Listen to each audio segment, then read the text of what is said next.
Y'all, the Shy did not come to play with us in season 4. This premiere episode gave us a preview into the whole entire series and more. Let's talk about episode 1 from season 4, Soul Food. So, I was completely confused at the start of this episode, but I quickly learned that this episode is starting at where I think the season is going to end. So we see Kevin walking through some type of basement. He runs into Jake and his girl kissing, as well as we get cuts to his sister actually delivering the baby. Yo, it is so many things actually happening.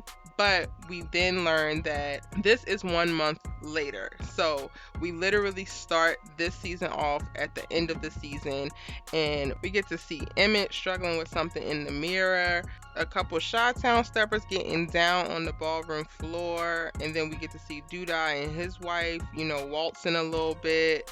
It looks like we're in a hotel. I think that Kevin is actually in the basement of the hotel in which they're actually having this little ball. It's probably like a mayoral ball. And then we just get quick cuts. We get quick cuts of then Douda is on the roof and actually gets shot. We get to see Kevin starts to cry a little bit, probably in reference to Emma and Jake. Get to see the baby actually being delivered. And it looks like Imani is throwing something at Trig. So apparently they are beefing and having a little bit of issues. All of these starter images are coming to us out of order, but again, they are what I believe is going to be the season finale of season 4. And then we just jump to the beginning. We jump to 1 month before, and that is where episode 1 will pick up with. And y'all, if we thought that the little preview they gave us for what the end of the season was dramatic, this first episode was dramatic, honey, and stressful. We get to start off with Kevin and Emma in bed together, child. They got their whole little routine together, and Emma daddy is so much wiser than what they think. He got cameras everywhere. Kevin is jumping out the window, but this is just to set us up and let us know that Kevin and Emma are going really, really strong. They're doing well. They found a flow. They definitely are in love with each other. They so cute. We also get to see what the new day in the life looks like for Kiesha, Nina, and Dre. Kiesha is about to pop, y'all. We saw at the end of season 3 that she was actually pregnant by her kidnapper, and she decided to keep the baby. And in this episode, we get to see them go along the process of selecting an adoptive parent, because while Kiesha is going to deliver the baby, she doesn't want to actually raise the baby.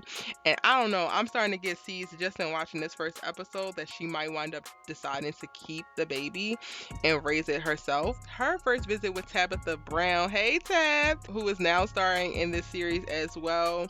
Her and her husband, ooh child, it was just a mess. That this couple is, come to find out, are actually in the process of divorcing and are separated. They only came together so that she could try to get this baby, and you could feel the tension while they were sitting there interviewing. And Kiesha is not playing no games. Like, she felt it, she knew it. That's what triggers Octavia to come and pay Kiesha a visit a little bit later in the episode and actually level with her about how much she really, really wants a baby, but they are not together. They're getting divorced, and Kiesha is dead set on putting her baby into a 2-parent household.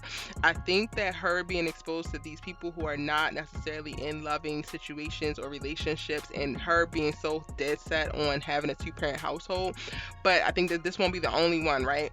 Like, she's going to get exposed to a bunch of people where she just feel like the vibe isn't right or the love isn't there. And I think that those are things that's going to happen throughout this season that actually shows her that maybe she can raise this baby on her own, and maybe she doesn't need the baby to go to a 2-parent household. And if it doesn't go to a 2-parent household, then it could stay in her household.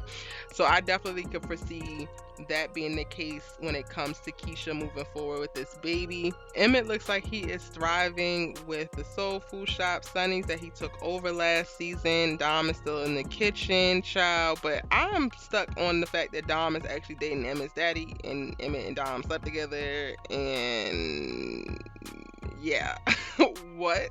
Ultimately, Emmett comes out and tells his daddy, like, yo, me and Dom slept together. Or actually, Dom told him, and then he has to confirm it. But they all decide not to tell Tiff, which makes for an even more awkward situation. I feel like they needed to just go ahead and tell her, because this is just getting worse. Tiff is gone to Dom now and wants help with cooking edibles and could potentially start a business of doing edibles, because y'all know that she sells weed, but she wants to be able to expand her business. So now they're becoming cooler, and with this secret, secret, like festering below the surface, it is literally setting them up for failure.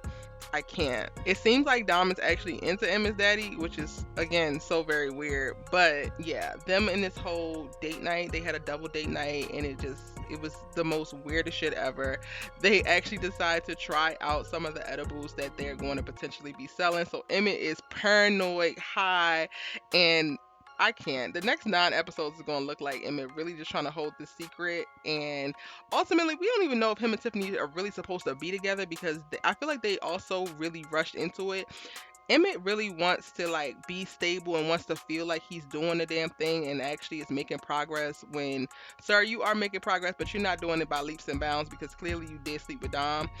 But I feel like it was a little bit rushed in how they actually went into this wedding. In fact, they're actually married now and they both are not actually ready for it. So I definitely think that we're going to see him struggle a little bit this season, in particular with this marriage. Now, jumping over to the illegal side of town, Douda has won the mayoral race. He's running around town like he is, King Tut, because, that's what he do. He did that before he was actually the mayor. And he is still looking out for Jake. He actually brought Trig on board to work with him, and I can't with him peacocking all around Imani's little barbershop. But, if it's working for them, it's working. Imani and Trig have a nice little setup. They are taking care of Jake nicely. He is looking like a nice little responsible young man. Look like he's getting his stuff together, and he's not necessarily on no foolishness, because y'all know he has been on some foolishness in years prior and not being reared very well. But you can definitely tell the impact of being in a place where there's tons of love in the household is definitely impacting him. I don't really know what's the deal with Douda and his infatuation with Jake and now Trig. I'm really still trying to figure this young man out, but we gonna give him the benefit of the doubt. It's a new season. We're gonna let the past be the past, but something tells me that he is going to do some things in the future that are going to just step right on in and be just as trash as they were in the past. As the episode progresses, you can see that the writers are laying the groundwork for Jake and Emma to get together, because there's a huge moment where Kevin actually chooses to go to the basketball court with Jake instead of going to this black activist group meeting with Emma, and she really wanted him to go. And then at this basketball game, and when they're on their way to this basketball game, it's when Jake actually has to run in with the cops, and they abuse him and harass him and arrest him and beat him pretty badly. And I think that that's going to be the thing that actually sparks Jake into this place of wanting to be a little bit more vocal and really starts to understand Emma in reference to her activism. If you haven't already, check out my season 4 preview video that I did, because I actually talked about what I felt like was going to lead up to Emma and Jake getting together, because I called it, y'all. I called it. Emma and Jake were going to be together this season, and it's going to cause some smoke for Kevin for sure. Having the gun pulled on him, as well as watching Jake be arrested, definitely puts Kevin in a bad place, a very bad headspace. He is conflicted with Papa and his girlfriend's choice to actually record the incident and to put it out. His feelings around actually feeling it, the fear, the anger that comes with that. And then he starts to alienate himself a bit. He starts to feel a little bit guilt. And then by the time that he actually goes to see Jake in the hospital, he's resentful of Jake because he feels like Jake provoked the cops and there was something that he could have done. I definitely think that we're going to see Kevin struggle the way that a lot of young black men struggle as they navigate their youth and authority out in the world, especially now.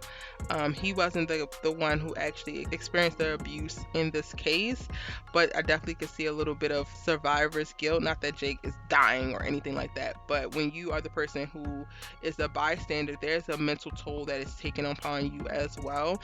And this is something that is started in this first episode with Kevin. And mind you, this is trauma on top of the stuff that Kevin has already experienced. Like, Kevin has already witnessed the murder. He's already, shot at someone. He's just already been through so much. Having to lose Brandon, like, he's really been through a lot at a very, very young age, and this is yet another thing.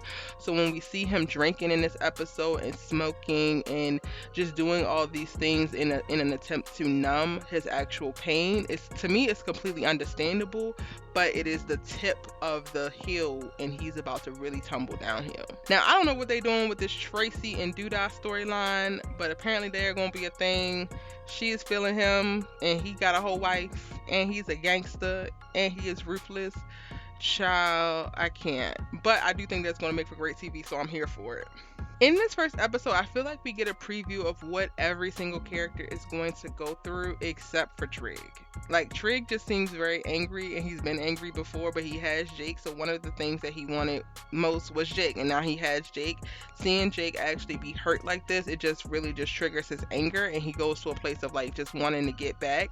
But I don't really see what else is going to happen. I definitely don't see the seeds for whatever the issue is going to be with him and Imani this season. So I'm really interested in seeing what's going to happen next with Trig. And there you have it. That is my episode 1 from season 4 soul food breakdown for The Chi. Let me know in the comment section down below, are you watching The Chi?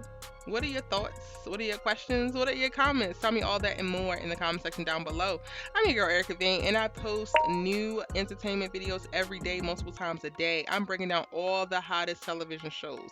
I'm talking about All American. I'm talking about The Chi. I'm talking about Pose. I'm talking about Run the World. I'm talking about Grownish. You name it, I'm talking about it, and I would really love it if you would hit that subscribe button and join my tribe and join my community. Post a comment in the comment section down below. I will respond because I respond to all of my comments. I love each and every one of y'all.